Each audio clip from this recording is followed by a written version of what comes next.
This is Michael with Diamond Seed Astrology. Today I'm going to celebrate the arrival of Pluto in Aquarius by reading the Orphic hymn to Pluto. This is from the Thomas Taylor version.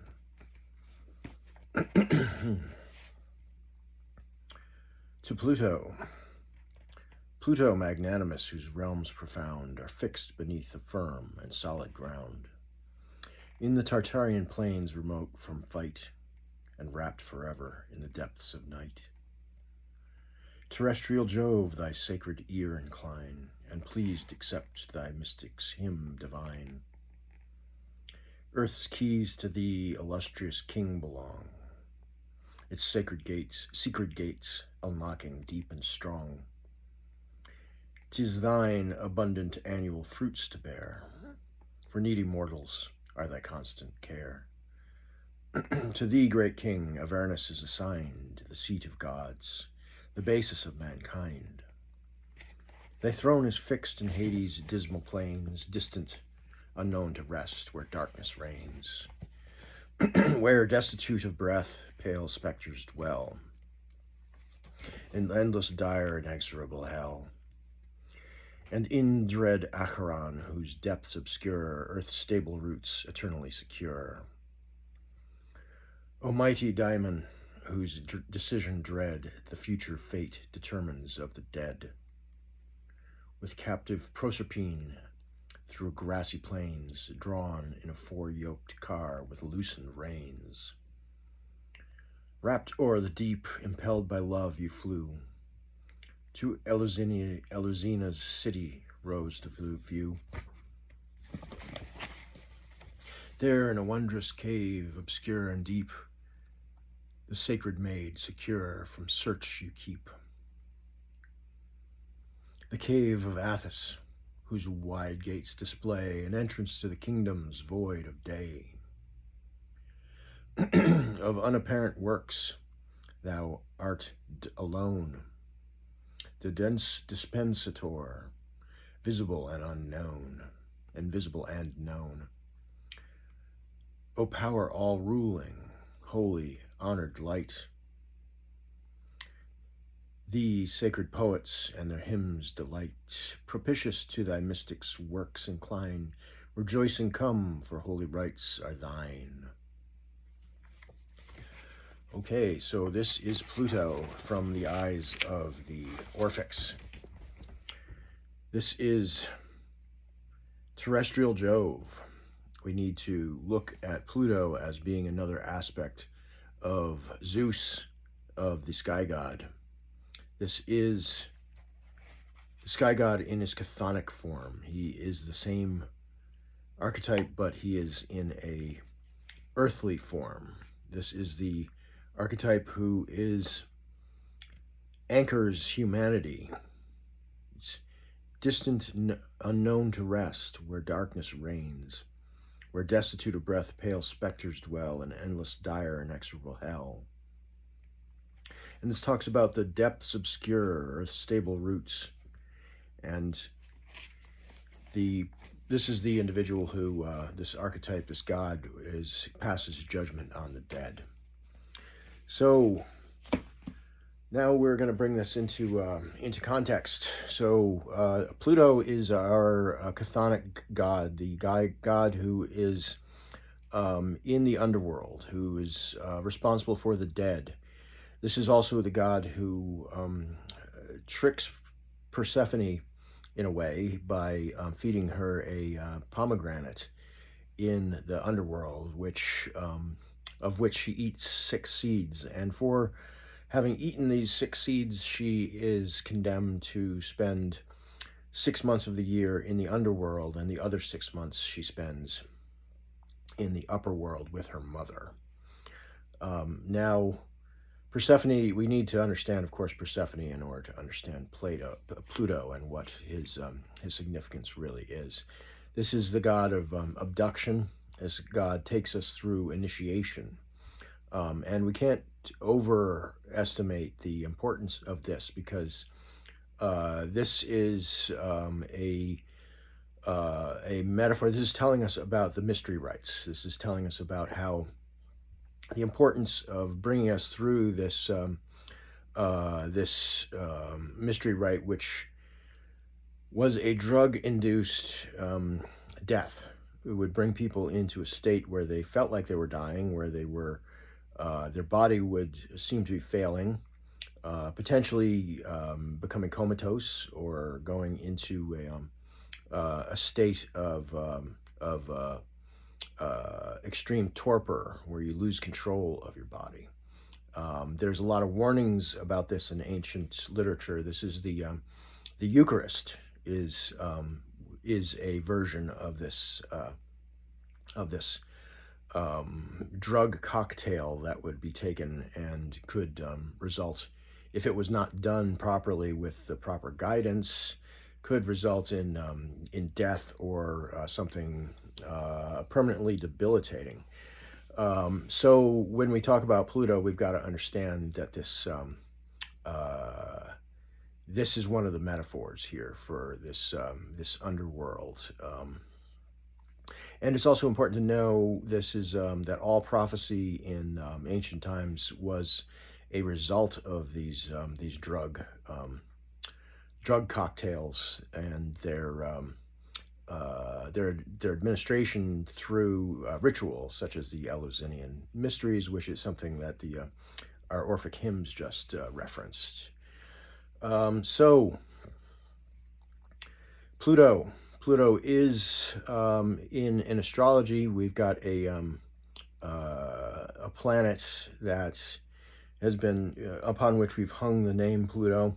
It's interesting because it's the most distant object that we know of in the solar system. It is extremely slow moving, so it's not like other planets. It's got some things in common with the other two outer planets, which are, of course, Neptune and Uranus, and these are not visible. They're far away. They move very slow, and they just don't speak about the same things that these planets that we've known for millennia, the inner seven, the inner planets, and outer planets that are visible to us. So Pluto just is not one of these, and we can't see it, so we can't really put it in the same category. It does belong to this sort of chthonic underworld, which is we can't see what's in the underworld unless we start digging down. And similarly, we can't see these planets. They're outside of our conscious mind. So we can say that they represent something in the subconscious or the unconscious. If we look at the work of Julian Jaynes, the God's Voices in the Bicameral Mind, this is a book that gets into the question of interiority and our understanding of our own psychology, and it questions whether or not humans had this sort of understanding of ourselves. Of course, the word psyche is psyche is a Greek word, and there's a lot of ancient Greek that would strongly suggest that people did have a really fantastic understanding of interiority in antiquity, that it was not something that we just didn't understand or know about, that this is and if we look at the Orphic hymns, we can see there's some references there to this, some things that would suggest interiority or understanding. Certainly the myth of Pluto himself erupting from the ground to seize Persephone or Proserpine is a really good analogy to things emerging from our subconscious to make us aware of ourselves, that we're not aware of a lot of our own mental processes and emotional processes until we are, and there's some sort of a eruption, some sort of emergence from what can't be seen that pulls us down into that realm, and then we are forced to confront it. And that in itself is a sort of initiation. And that's what the drugs do. That's what our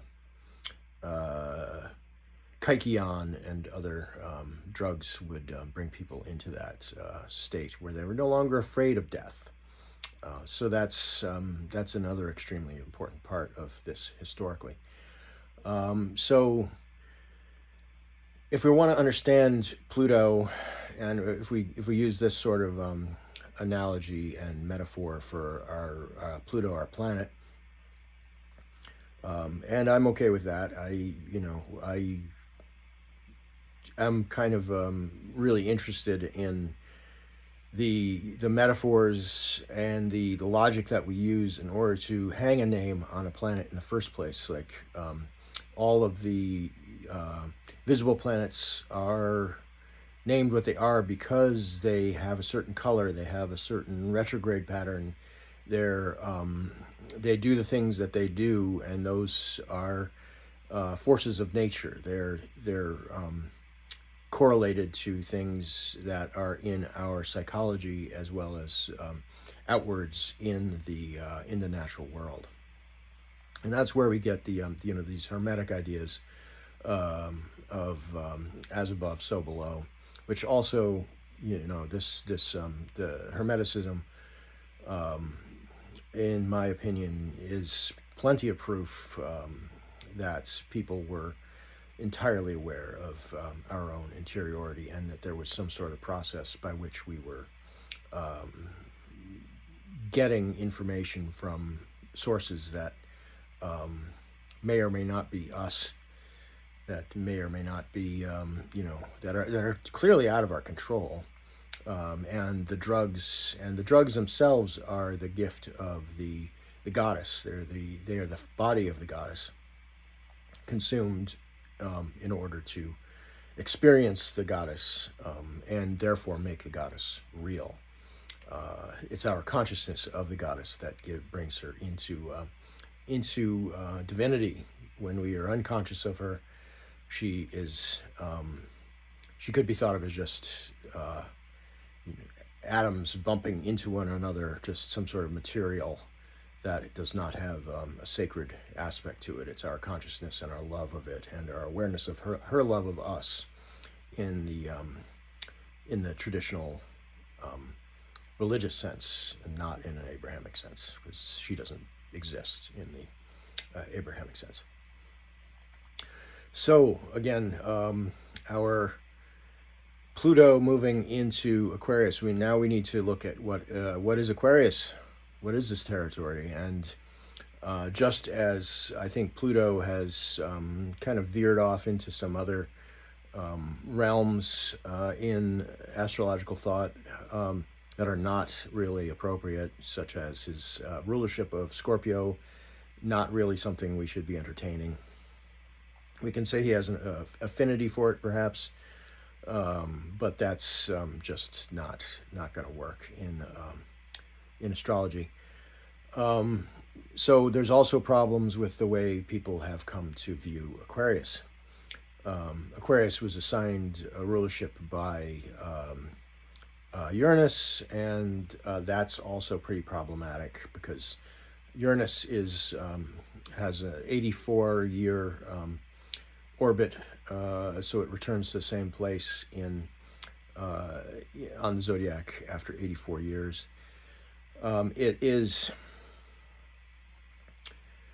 mythologically, Uranus is the original primordial sky god. The name means the heavens, celestial, the sky in ancient Greek.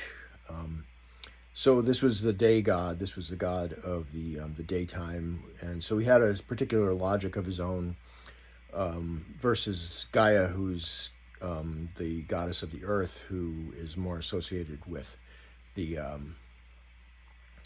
dark, the nighttime, and the feminine aspects of humanity and of nature. So Uranus, for us to make all the connections that are being done between Aquarius and technology and Uranus and technology, I think this is getting ahead of ourselves. The technology is a natural area ruled by Mercury. It's certainly there are.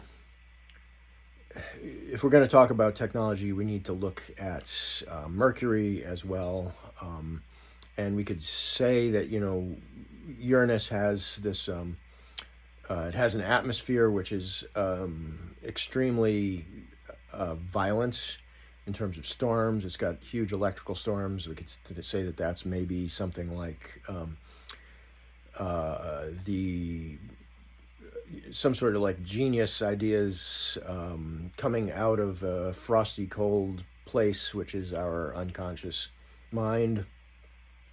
These are sort of metaphors that can come from the actual atmosphere on Uranus.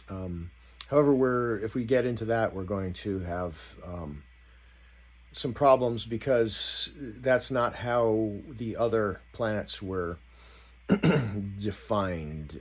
They were defined by their light that could be seen and the direction in which they travel and how fast they travel, and the retrograde patterns and how close they can, the inner planets only get so far away from the sun. So the retrogrades mean something different than the outer planets. These are all the things that went into the naming of the original 7 planets. They didn't have information about the atmosphere on Venus or the atmosphere on Mercury. They didn't have any information about what, Jupiter being a gas giant or whatever we want to call that. So we'd be, using a different set of, we're comparing apples to oranges if we're going to use that kind of information to name Uranus. That being said, we can, since we have the information, we can sort of use it, but we need to just make sure we keep Uranus in a different category of planet, away from the inner planets. It's just something different. So again, rulership, no, it's not going to rule anything. It may have affinity for places, but that's kind of questionable whether Aquarius should be that place. There could be an argument made for that, because there is Aquarius is traditionally ruled by Saturn, and the relationship between Saturn and Uranus is a interesting and complicated one.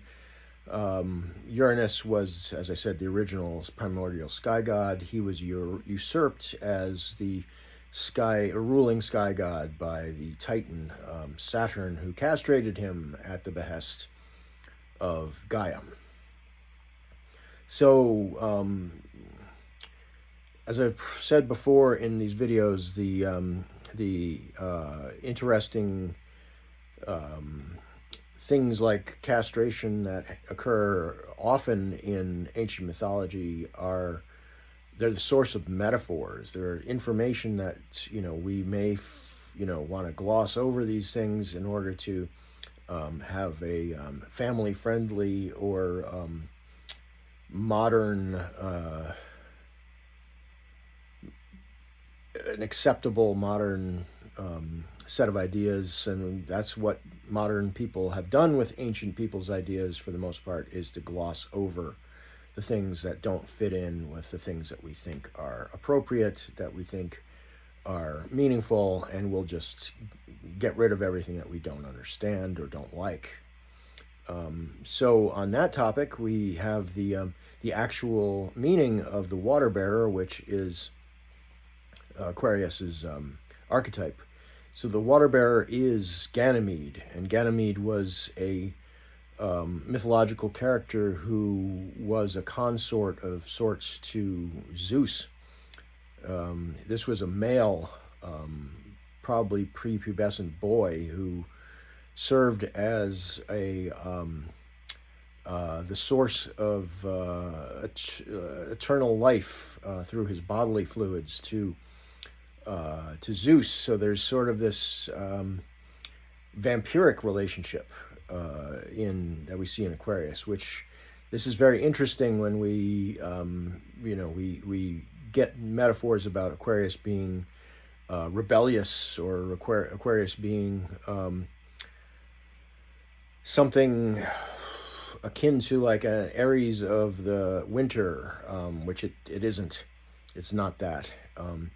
But it does show a relationship between a god, a powerful figure, and a mortal, and this sort of vampiric, louche kind of relationship, harvesting of life force by the powerful. So that makes sense when we think about Aquarius having to do with the controls of society, the way that our relationship is to society as individuals. Aquarius is a place where we can question that, and we can choose to either give our energy to the powerful in this way because we've been indoctrinated to believe that, you know, being a part of the crowd and giving your energy up to these greater good ideas, the ideas of a collective that is more important than the individual. This is where we can confront some of these ideas, because that's the myth of Ganymede does bring us to that question: what the hell's going on here? So that if we were to ignore the actual meaning of the water bearer and just turn this into something that it's not, we will send ourselves down a rabbit hole of for which it'll be very hard to emerge. But when we look at the actual mythology and the actual archetypes, we're in a much better place to look at what's going to happen. So I hope that helps people to ground themselves in this the archetype of Pluto and the story of Pluto, which again it's the story of abduction. So there's something about the Plutonian myth, this myth of Persephone, that brings us into a knowing of ourselves, especially a knowing of the shadow of ourselves, the darkness of ourselves, and it brings us to confront essentially the ways in which we do sell ourselves out to society. Is Pluto the most important planet in the solar system? No, it's not. What kind of information does it give us? It gives us information that's it is generational. So people who were born under the Pluto in Aquarius are, we're going to see probably, it's a approximately 25-year time that Pluto spends in Aquarius, and this is really just, it's going to reflect what this generation has to deal with, and how it reacts to these questions. It's as a planet, can it have a malefic effect if it is positioned with other inner planets? Yes, it certainly can. It certainly can give us if it's opposing or conjoining the moon, or in a other relationship with the moon, which is very close to our body and our psyche. It is going to likely to have some effect, and it may bring those people closer to that story, that epochal or generational kind of story of what Pluto is doing. It can have other effects too. It can bring us down into examining ourselves, and that's not something that we always ends well. It's not something that we always go into and come out of unscathed or without trauma and triggers that will inhibit our capacity to deal with others in relationship. So let's end that today here. And again, this is Michael from Diamond Seed Astrology.